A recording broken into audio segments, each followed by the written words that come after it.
Do you think there is any capacity in the future for a crossover, the Lord Mayor of Westminster and Chicken Shop Date?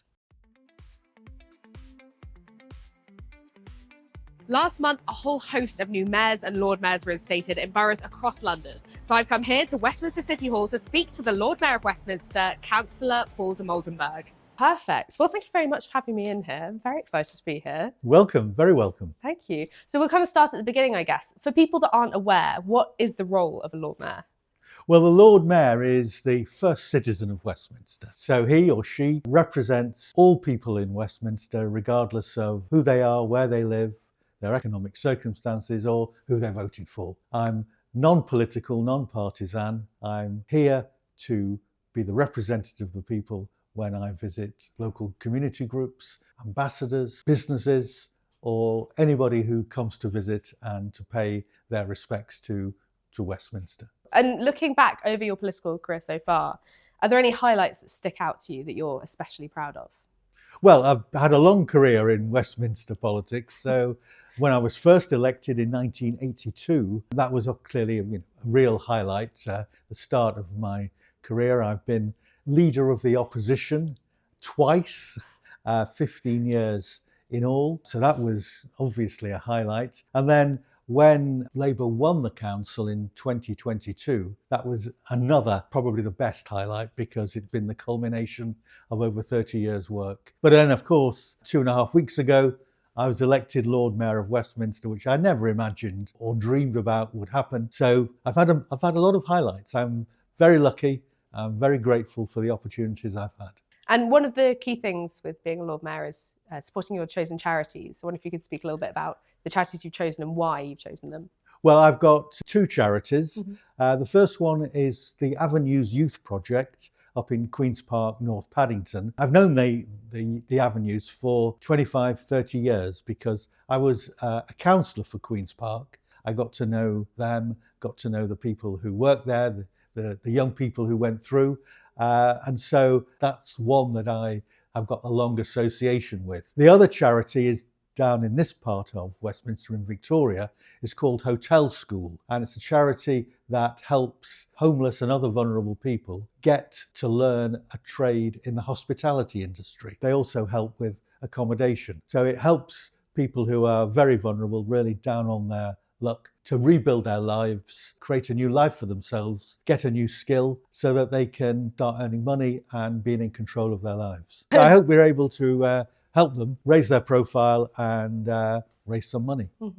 And looking forward to the year ahead, what kind of vision do you have for your tenure as Lord Mayor? Are there any particular events that you're really excited about in your calendar? One theme for my Lord Mayoral year is I'm going to be the walking mayor. I'm going to encourage people to walk more in Westminster for two reasons. One, for fitness and health reasons, but also there's so much interesting and historical and just wonderful things in the streets of Westminster that people ignore, and particularly people who live here. I'm working with the Westminster Guides who take tourists around. They've set up a series of monthly walks in different parts of Westminster where we're encouraging local people to sign up for a small donation to one of the charities, and then we'll hopefully get them out walking and they'll discover parts of Westminster that they never knew existed that are right on their doorstep. One of the big highlights, and it's something that I've always looked forward to over the years, is the lighting of the Trafalgar Square tree, which is a gift from the people of Norway to the people of London. The people of Oslo gifted a Christmas tree every year since 1947. About a fortnight beforehand, I go over to Oslo as a guest of the mayor of Oslo, and together we go to the forest and we start off the felling of the tree, which is then taken over by proper lumberjacks.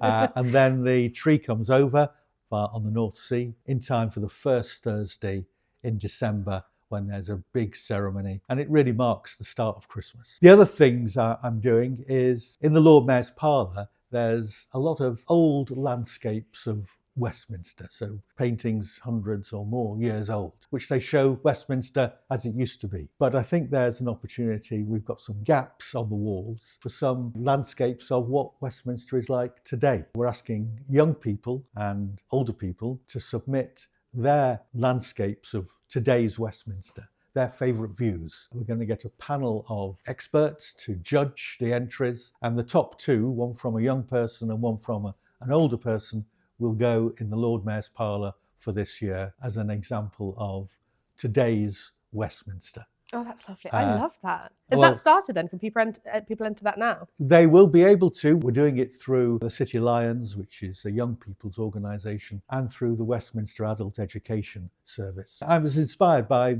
David Hockney's, so I'm a real lover of Hockney's landscapes. The other thing I'm doing is the Royal Academy of Music is in Westminster on the Marylebone Road. I and my wife go there a lot because the students there are absolutely formidable. What I've done is asked a student, a postgraduate student, I've commissioned him to write a piece. It's called the Fairer Westminster Suite, after the Council's Fairer Westminster policies. And that's going to be a 10-minute piece performed by a brass quintet at the Academy at the end of October. So I'm hoping just in time for Christmas. So, we'll release it over the air, and it may even become a Christmas number one.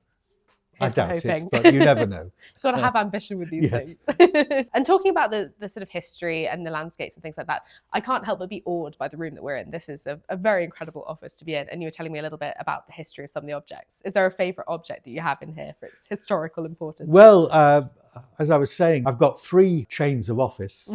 Like this is the Westminster chain, because in 1964, when London government was reorganised, the new Westminster that we have today was formed out of 3 former boroughs. The former city of Westminster, the former borough of St Marylebone, and the former borough of Paddington. We have 3 chains from those 3 boroughs, and I wear them in turn depending on where I'm going on that particular day. And so today we're in City Hall in Westminster, so I'm wearing the Westminster badge. We also have 3 maces, again from the 3 former councils. The Westminster mace is thought to be a relic from Parliament, which Oliver Cromwell ordered to be destroyed when he came in the Civil War. But somebody in Parliament hid the mace, and when Cromwell's reign was over, it was brought back, and it's here today in Westminster, and it's the mace that we use at council meetings. So what I want to know now is, why is local politics such an important thing? Well, local politics is important because it's about every day.